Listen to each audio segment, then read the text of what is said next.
नमस्कार विद्यार्थी मित्रांनो, आज आपल्याला कंडिशनल शिकायचे आहेत आणि अगदी सिंपल वेनी. बघा, हा असा टॉपिक आहे की जर तुम्हाला हा टॉपिक माहिती नसेल ना, तर तुम्हाला बरेचसे सेंटेन्सेस ट्रान्सलेट करता येत नाहीत. कारण तुम्हाला जर कंडिशनल माहिती नसतील ना, तर तेव्हा तुम्ही अटकता बोलताना इंग्लिशमध्ये. का बरं? कारण ते सेंटेन्सेस तुम्हाला कंडिशनलीच ट्रान्सलेट करता येतात. जर कंडिशनल माहिती नसतील तर तुम्हाला इंग्लिश बोलता येणे impossible. For that we have to learn conditional. तर कंडिशनलचे बघा 4 कॅटेगरीमध्ये कंडिशनल डिवाइड झाले आहेत. सोबतच आपल्याला मिक्स्ड कंडिशनल सुद्धा यामध्येच बघायचे आहे. इन अ सिंपल वे, अगदी सोप्या वेनी आपण जाणार आहे. तर आपण या चॅनलवरती अगदी इझी वेनी इंग्लिश शिकत असतो. हा व्हिडिओ पूर्ण बघा, जेणेकरून तुम्हाला कंडिशनल्स काय असतात हे समजेल आणि तुमची लँग्वेज ही नेक्स्ट लेवलला नेण्यासाठी याची मदत होईल. डेफिनेटली जर तुम्ही याचा अभ्यास केला, प्रॅक्टिस केली, तर तुमची लँग्वेज नेक्स्ट लेवलला जाईल. आणि आपल्याला याचे सेंटेन्सेस कसे बनवायचे, स्ट्रक्चर कसं असतं, सेंटेन्स कुठल्या कॅटेगरीमध्ये कशा प्रकारच्या कंडिशनमध्ये यूज करावं लागतं, ह्या सगळ्या गोष्टी आपण यामध्ये बघणार आहे. चालू करूया झिरो कंडिशनल पासून. तर बघा, झिरो कंडिशनल ओळखायचं कसं? तर झिरो कंडिशनल मध्ये काय असतं की आपण असे सेंटेन्सेस बोलत असतो, जर असं झालं तर असं होतं. म्हणजे जी ऍक्शन असते ना, तर ते रिझल्ट सुद्धा सेमच असतो. जसं आपण स्ट्रक्चर बघत आहे, सुरुवातीला इफ येणार, त्यामध्ये सिंपल प्रेझेंट आणि ऍक्शन जर सिंपल प्रेझेंट आहे तर रिझल्ट सुद्धा सिंपल प्रेझेंट मध्येच राहणार. जसं आपण म्हणतो, आपण जर विजेला हात लावला तर आपल्याला करंट लागणार. हे डेफिनेट आहे की आपण त्याला जर टच केलं वायरला तर आपल्याला करंट लागणार. त्याच पद्धतीने आपण जर आगीला हात लावला, फायरला, तर आपण जळणार. तर जे काही ऍक्शन आहे, रिझल्ट सुद्धा सेम. त्याच पद्धतीने आपण इथे एक सेंटेन्स घेतलंय पहिल्या नंबरचं. यामध्ये स्टुडंट मॅक्झिमम जी चूक करतात ती अशी असते की आपण फ्युचरचं सेंटेन्स यामध्ये यूज करत असतो. आपल्याला असं वाटतं की या ठिकाणी विल यायला हवा, मात्र तसं नसतं. याचे रूल्स जे आहेत त्याच्या अकॉर्डिंग आपल्याला चालायचं आहे आणि कंडिशन समजून घ्यायचे आहे की कंडिशन कुठल्या आहेत. ओके, बघा, if you touch fire, simple present, if you touch fire it Burns. जर तुम्ही आगीला हात लावला तर काय होते? तर तो जळतो, है ना? तर जी ऍक्शन झाली, रिझल्ट सुद्धा सेम. नेक्स्ट सेंटेन्स आहे आपलं, वेन इट रेन्स, जेव्हा पाऊस पडतो, द ग्राउंड गेट्स वेट, तेव्हा जमीन काय होते? ओली होते. When it rains the ground gets wet, जे पाऊस आल्यानंतर जमीन ऑब्विसली काय होणार आहे? ओली होणार आहे. If you mix red and blue, जर तुम्ही लाल आणि निळा मिक्स केला, एकत्र केला, तर जांभळा रंग मिळतो. You get purple. If you mix red and blue you get purple. जी ऍक्शन, रिझल्ट सेम. नेक्स्ट आहे बघा, इफ बेबीज आर हंग्री, मुलं जर उपाशी असले किंवा भुकेले असले, त्यांना भूक लागली आहे, दे क्राय, जर बाळांना भूक लागली तर ती रडतात, है ना? हे सेम आहे. जर असं झालं, मुलांना, छोटे जे मुलं असतात एकदम, त्यांना जर भूक लागली तर ते रडतात. Next is when ice melt, म्हणजे जेव्हा बर्फ वितळतो तर ते काय होतं? ते पाण्यामध्ये त्याचं रूपांतरण होतं. तर ही रिझल्ट सुद्धा सेम आहे. It turns into water. Wien ice melt it turns into water. तर तुम्हाला या कंडिशनलचा यूज करताना हे लक्षात ठेवायचं आहे की याचा यूज आपण प्रेझेंट साठी आणि रिझल्ट सुद्धा तसाच असेल त्यावेळेस आपण करत असतो. ज्या गोष्टी नॅचरल आहेत, सेम आहेत, असं झालं तर असं होतच, असं केलं तर असं होतच, अशा गोष्टी यामध्ये आलेल्या असतात. नेक्स्ट आपल्याला बघायचं आहे फर्स्ट कंडिशनल. फर्स्ट कंडिशनल मध्ये आपल्याला बघायचंय स्ट्रक्चर काय आहे, याची आयडेंटिटी काय आहे आणि कसं ओळखायचं. बघा, स्ट्रक्चर आहे फर्स्ट कंडिशनलचं, सुरुवातीला इफ राहणार, प्रेझेंट, सिंपल प्रेझेंट टेन्स राहणार आणि सेकंड सेंटेन्स हे सिंपल फ्युचरचं राहणार. जसं याची आयडेंटिटी आपण सेंटेन्सच्या द्वारे समजून घेऊ. जसं मी म्हटलं, इफ इट रेन्स टुमॉरो, जर उद्या पाऊस आला. आता यामध्ये बरेचदा मुलांना असं वाटतं की उद्याला पाऊस आला म्हणजे विल येणार, तर नाही, हे कंडिशनल आहे, याचे रूल्स वेगळे आहेत. Okay, if it rains tomorrow, जर उद्या पाऊस आला तर we will cancel the picnic, तर आपण सहल रद्द करू. आता इथे बघा, यामध्ये आपल्याला ओळखायचं कसं, तर इथे आपण जे ऍक्शन असते आपली, आपण जे करणार आहे ते करणार की नाही यामध्ये शुअरिटी नाही आहे. जर उद्या पाऊस आला, येईल की नाही माहित नाही, मात्र जर आला तर रिझल्ट डेफिनेटली आहे. रिझल्ट काय आहे की आपल्याला सहल कॅन्सल करायची आहे. म्हणजे यामध्ये जे रिझल्टचं सेंटेन्स असतं हे डेफिनेट असतं, 100% असं होणार. जर असं झालं ना तर डेफिनेटली असं होणार. तर यासाठी आपण फर्स्ट कंडिशनलचा यूज करत असतो, ज्यामध्ये सिंपल प्रेझेंट आणि नंतर सिंपल फ्युचरचा यूज आपण करतो.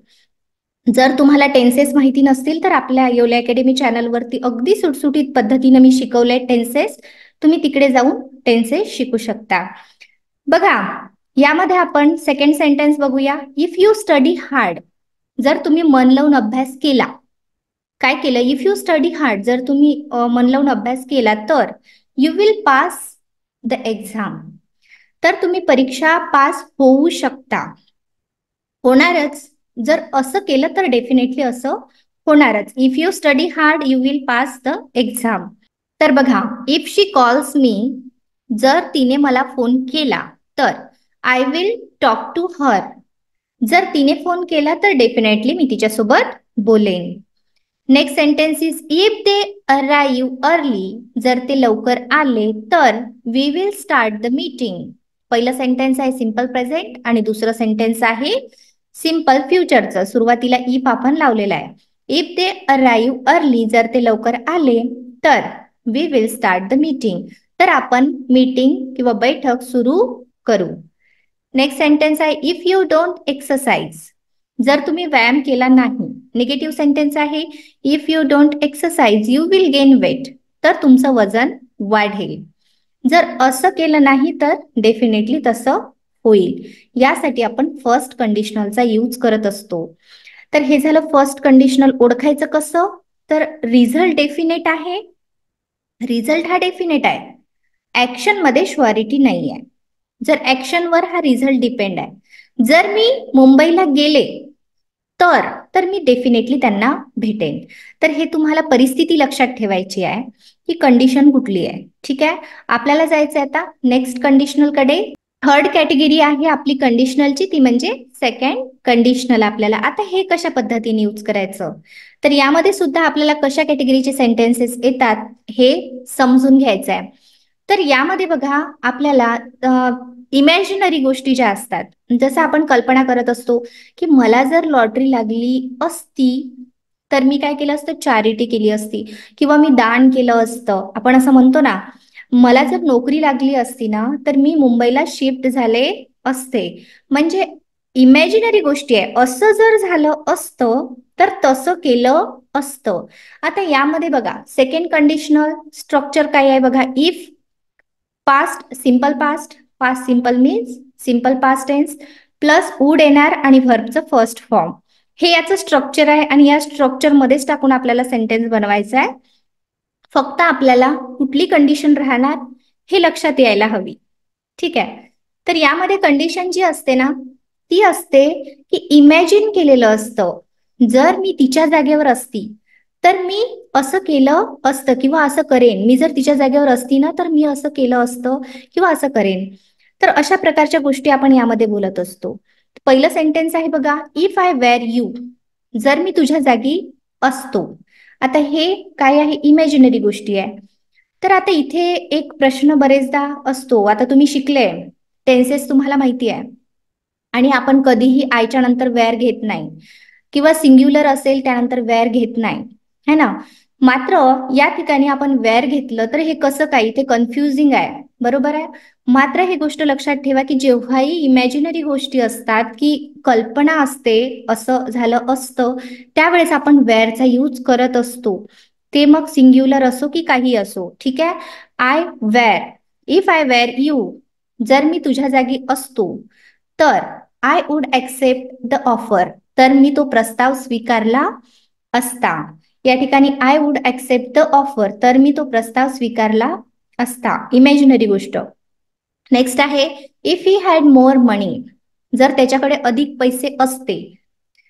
If he had more money he would buy a car, म्हणजे त्यानं काय केलं असतं, तर त्याने गाडी विकत घेतली असती. If he had more money he would buy a car. If I knew the answer, जर मला उत्तर माहित असते. If I knew the answer simple past I would tell you, तर मी तुला सांगितले असते. इमॅजिनरी, जर मला हे माहित असतं ना तर मी तुला ते सांगितलं असतं. If we lived in Mumbai, जर आपण मुंबईत राहिलो असतो तर we would enjoy the beaches, तर आपण समुद्र किनाऱ्यांचा आनंद घेतला असता. If we lived in Mumbai we would enjoy the beaches. If she were taller, जर ती जरा उंच असती, थोडीशी टॉलर असती. या ठिकाणी सुद्धा आपण वेअरचा यूज केलाय. मी तुम्हाला सांगितल्याप्रमाणे इमॅजिनरी गोष्ट आहे म्हणून आपल्याला वेअरचा यूज करावा लागतो या ठिकाणी सुद्धा. मग ते कॉम्पिटिटिव्ह एक्झाम मध्ये सुद्धा तुम्हाला आलेलं असेल, तर जर सेंटेन्स इमॅजिनरी असेल तर त्या ठिकाणी सुद्धा तुम्हाला वेअरचा यूज करावा लागतो. जसं इफ शी वेअर टॉलर, जर ती जरा उंच असती तर शी कुड बिकम अ मॉडेल. आता या ठिकाणी तर ती मॉडेल बनू शकली असती. तर या ठिकाणी आपण कुडचा यूज केलाय, या ठिकाणी आपल्याला वुडचा यूज करायचा. या ठिकाणी बाय मिस्टेक झालंय माझ्याने, तुम्ही या ठिकाणी डब्ल्यू करून घ्यायचं. ठीक आहे. शी वुड बिकम अ मॉडेल, ती मॉडेल बनू शकली असती. इफ शी वेअर टॉलर, तर अशा पद्धतीने आपल्याला थर्ड कंडिशनल हे इमॅजिनरी गोष्टींसाठी यूज करायचं आहे. तर हे कॅटेगरी वाईज जसं आपण घेताय तसं समजून घ्या आणि सेंटेन्सेसची प्रॅक्टिस सुद्धा तुम्हाला करायची आहे. ज्या पद्धतीने मी सांगितलं तुम्हाला कंडिशनल समजले, कंडिशन समजल्या की तुम्हाला सेंटेन्स सुद्धा बनवता येतं. आता आपल्याला यामधील 4th नंबरचा पार्ट बघायचा आहे, तो म्हणजे थर्ड कंडिशनल. आता याची आयडेंटिटी काय असते हे समजून घेऊ. याची आयडेंटिटी असते, एखादी गोष्ट झाली असती तर असं झालं असतं. जसं मी म्हटलं, मी जर प्रॉपर्टी घेऊन ठेवली असती तर मी खूप रिच झाली असती. मी त्यांच्यासोबत मॅरेज केलं असतं तर मी खूप हॅपी असते. अशा प्रकारचे सेंटेन्स आपण बोलत असतो इन द पास्ट कंडिशन. मग तिकडे असं केलं असतं तर तिकडे तसं झालं असतं. अशा गोष्टी आपण थर्ड कंडिशनल मध्ये करत असतो. जसं स्ट्रक्चर आहे याचं बघा, if, past perfect, would have आणि पास्ट पार्टिसिपल. म्हणजे काय, तर या ठिकाणी आपल्याला काय यूज करावं लागतं, पास्ट पार्टिसिपल. वुड हॅवच्या नंतर आपल्याला वर्बचं थर्ड फॉर्म यूज करावं लागतं. जसं पहिलं सेंटेन्स राहील पास्ट परफेक्टचं, दुसरं राहणार आहे वुड हॅव आणि V3. ओके. मी म्हटलं if I had studied harder, जर मी अधिक अभ्यास केला असता तर I would have passed the test, तर मी चाचणी पास केली असती किंवा झाली असती. If I had studied harder I would have passed the test. If she had arrived on time, जर ती वेळेत आली असती तर she would have caught the train, तर तिने ट्रेन पकडली असती. If she had arrived on time she would have caught the train. जर तुम्हाला व्हर्ब मध्ये अडचण येत असेल V3 मध्ये, तर तुम्ही आपला व्हर्बचा व्हिडिओ येवले अकॅडमी या चॅनलवरती जाऊन बघू शकता, जेणेकरून तुमचं ते क्लिअर होईल. If we had known about the event, जर आम्हाला कार्यक्रमाबद्दल माहिती असती तर we would have attended it, तर आम्ही त्यात सहभागी झालो असतो. If we had known about the event we would have attended it. Next आहे बघा, if they had saved money, जर त्यांनी पैसे वाचवले असते तर they would have bought a house, तर त्यांनी घर विकत घेतले असते. If they had saved money, जर असं त्यांनी केलं असतं, जर पैसे वाचवले असते तर they would have bought a house, तर त्यांनी घर घेतलं असतं. म्हणजे पास्ट मध्ये झालं असतं हे सांगत आहे आपण. या ठिकाणी बघा, इफ ही हॅड अपोलोजाइज्ड, हे रिअलिस्टिक सिच्युएशन्स आहेत. म्हणजे रिअल सिच्युएशन्स अशा असत्या तर तसंच झालं असतं हे आपण इकडे सांगतोय. जसं इफ ही हॅड अपोलोजाइज्ड, जर त्याने माफी मागितली असती तर शी वुड हॅव फॉरगिव्हन हिम, तर तिने त्याला माफ केले असते. She would have forgiven him if he had apologised. अशा प्रकारचे सेंटेन्सेस आपल्याला थर्ड कंडिशनल मध्ये बघायचे असतात. आणि आपण 4 कॅटेगरीज यामध्ये बघितलंय, 0, फर्स्ट, सेकंड आणि थर्ड. तर चारही गोष्टी आय होप तुमच्या क्लिअर झाल्या असेल, कारण एवढ्या इझी वेनं आणि अगदी सुटसुटीत मी तुम्हाला सांगितलंय की त्यामध्ये डाऊट राहायचा विषय नाही. मात्र तुम्हाला जर डाऊट राहिला असेल ना, तर परत व्हिडिओ रिपीट बघा, जेणेकरून आपल्याला हा जो टॉपिक आहे हा कम्प्लिटली आपल्या माइंडमध्ये सेटल करायचा आहे. तर आता आपल्याला बघायचं आहे 5th नंबरचा पार्ट, तो म्हणजे मिक्स्ड कंडिशनल काय असतात, याचं स्ट्रक्चर काय आहे. बघा, इकडे बरंचसं कन्फ्युजन असतं तुमचं. मिक्स्ड कंडिशनल म्हणजे काय असतात, तर सेकंड कंडिशनल आणि थर्ड कंडिशनल हे मिक्स असतात कंडिशनच्या अकॉर्डिंग. जसं सेकंड कंडिशनलचं जर सेंटेन्स असेल तर आपल्याला त्याच्यासोबत वुड हॅव आणि व्हर्बचं थर्ड फॉर्म यूज करावं लागतं. आणि आपल्याला जर थर्ड कंडिशनलचं सेंटेन्स हे सुरुवातीला येत असेल तर आपल्याला त्याच्यासोबत वुड आणि प्लस व्हर्बचं फर्स्ट फॉर्म यूज करावं लागतं. यामध्ये कन्फ्युजन राहू शकतं, मात्र ते राहायला नको यासाठी मी इथे स्ट्रक्चर सुद्धा काढले आणि हा चार्ट सुद्धा तुमच्यासाठी काढून ठेवलाय. जसं स्ट्रक्चर आहे, इफ घ्यायचं, पास्ट परफेक्ट आहे तर प्लस वुड आणि व्हर्बचं फर्स्ट फॉर्म इथे सांगितल्याप्रमाणेच. इफ पास्ट परफेक्ट जर असेल तर वुड आणि व्हर्बचं फर्स्ट फॉर्म या ठिकाणी अशा पद्धतीनं. Okay. Present result of a past action, structure second, if आणि पास्ट सिंपल पास्टचं जर सेंटेन्स पहिला आपल्याला घ्यायचं असेल तर आपल्याला वुड हॅव आणि व्हर्बचं थर्ड फॉर्म यूज करावं लागतं. Past result of a present situation. आता डोंट वरी, आपण सेंटेन्स बघूया ज्यामध्ये तुमचं अजून क्लिअर होईल. पहिलं सेंटेन्स आहे बघा, if I had taken the medicine. आता जर मी औषध घेतले असते, यामध्ये आता याला ओळखायचं कसं बघा. याचं असं असतं की असं केलं असतं तर असं झालं असतं. मात्र यामध्ये कधी कधी फ्युचरशी रिलेटेड ऍक्शन असते तर कधी कधी पास्टशी रिलेटेड असते. म्हणजे तिकडेच असं झालं असतं तर तिकडेच असं होऊन गेलं असतं, रिझल्ट सुद्धा तिकडेच तसा लागला असता. मात्र मी पास्टमध्ये असं केलं असतं तर फ्युचरमध्ये अशा पद्धतीचं झालं असतं. म्हणजे हे सांगताना आपल्याला मिक्स कंडिशनल यूज करावे लागतात. तर डेफिनेट नाही आहे, तुम्हाला हे या सगळ्यांचा प्रॅक्टिस करून अभ्यास करून त्यानंतर तुम्हाला हे इझी जातं, यामध्ये काहीही हार्ड जात नाही. जसं मी म्हटलं, if I had taken the medicine. आता पहिलं सेंटेन्स जे आहे ना, हे थर्ड कंडिशनलचं आहे. म्हणूनच आपल्याला थर्ड कंडिशनलचं पहिलं सेंटेन्स आहे, म्हणूनच आपल्याला वुड आणि व्हर्बचं फर्स्ट फॉर्म घ्यावं लागलं या ठिकाणी. आय वुड फील बेटर नाव. तर मला आत्ता चांगले वाटले असते. सेंटेन्सवर डिपेंड सुद्धा आहे. तुम्ही जर सेन्स व्यवस्थित लक्षात घेतला तर तुम्ही तसंच ट्रान्सलेट करू शकता. जसं जर मी औषध घेतले असते तर मला आत्ता चांगले वाटले असते.